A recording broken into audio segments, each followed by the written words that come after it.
So, what's up? Punta tayo ngayon sa Map City, Texas. After almost 2 years ng paghahanap ng exhaust na maganda, nakahanap din tayo.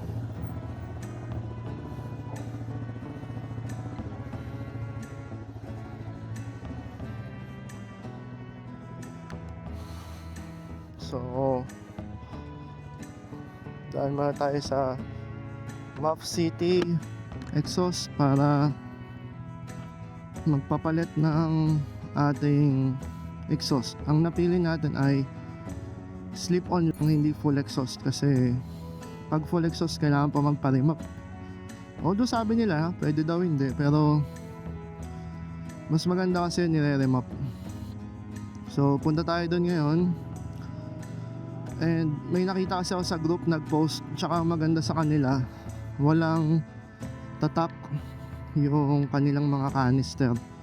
Plus yung mga ginagawa nila mostly daily Triumph tsaka mga Royal Enfield. So doon na lang tayo.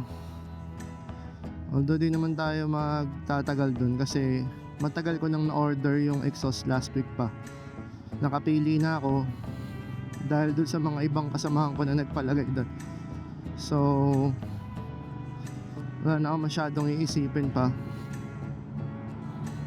Kakabit na lang nila yon. Then pagkakabit nila, tapos na ako, balik na ako dito.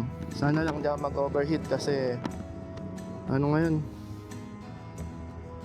mainit.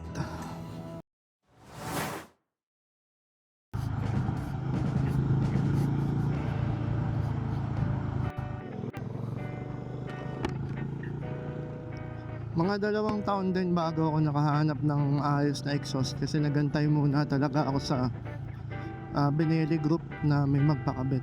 So dito naman maganda naman, malinis, tapos yung heat shield ko magagamit ko pa din. Yun nga lang, Monday to Saturday sila open. Visit lang kayo, tsaka schedule talaga. Yung appointment yung importante sa kanila. Tingin ko marami talagang nagpapagawa kasi nga by appointment lahat eh.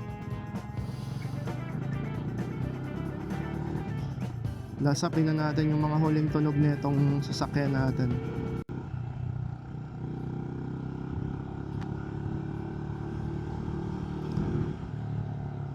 Hindi ko naman gusto ng sobrang ingay. Yung pinalit ko naman sa kanya is same na itsura, na wala lang yung lumiit na exhaust sa dulo. So yun lang yung pinagkaiba, pero the rest same pa din.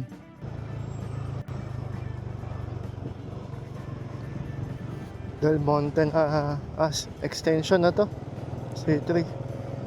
So nandun siya sa kabila.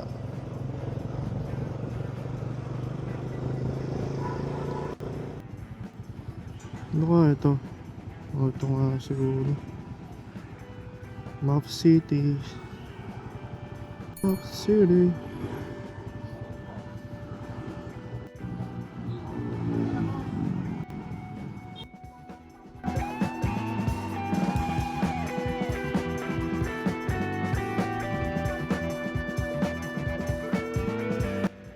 Sa Del Monte tayo, Map City.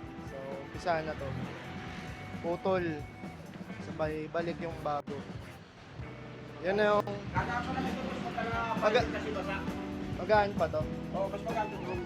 Kasi basa pa ang fiber eh. Pagka yung fiber niya. Oo nga, kaya ko ng isang kamay. Oo, yun, hindi. Hindi, bigat. Bigat.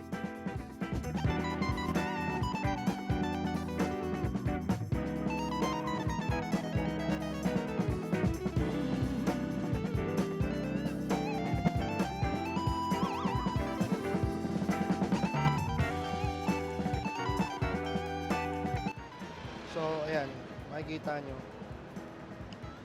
pantay na siya.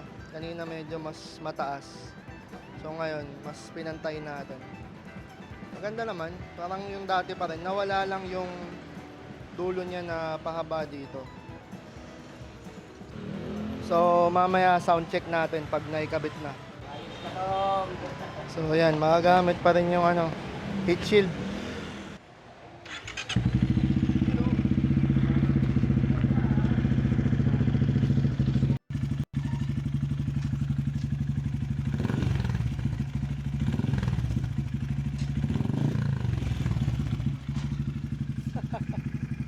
basi na siya. Mas basi, ayos. Tama, ayos yung pagkagawa. Oh. Stock pa rin ang itsura niya.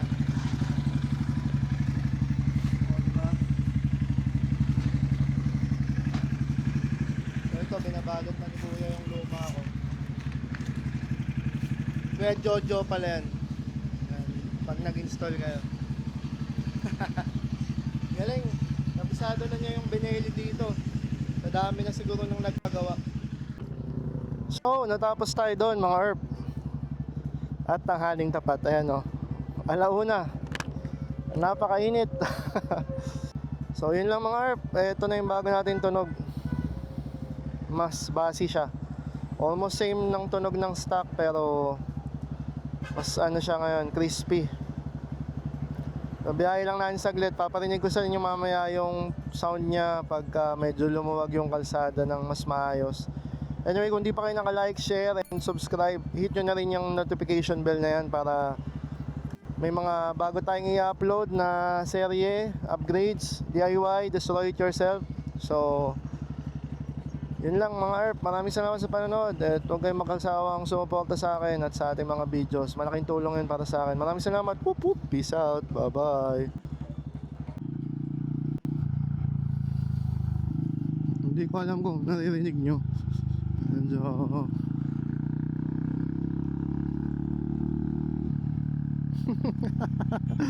ang saya, ang saya.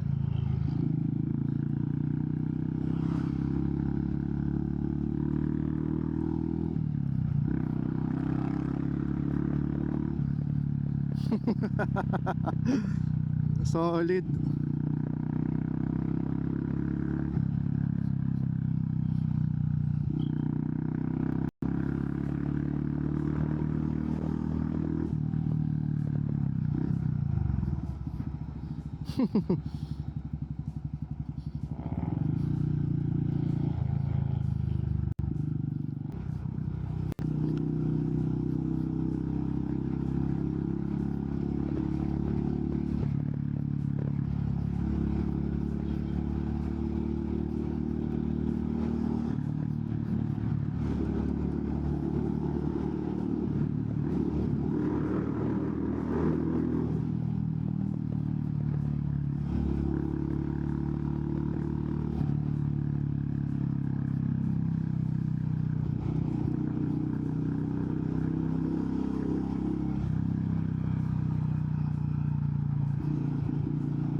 Ayan. 5.2? Hindi ko hinawakan ha. 5.2 kilos. Bale, mga nasa 12 pounds din siguro. Oo. Grabe, ang bigat niyan. Yan lang yan, oh. Dito na kami, Ilocos Norte. All goods pa.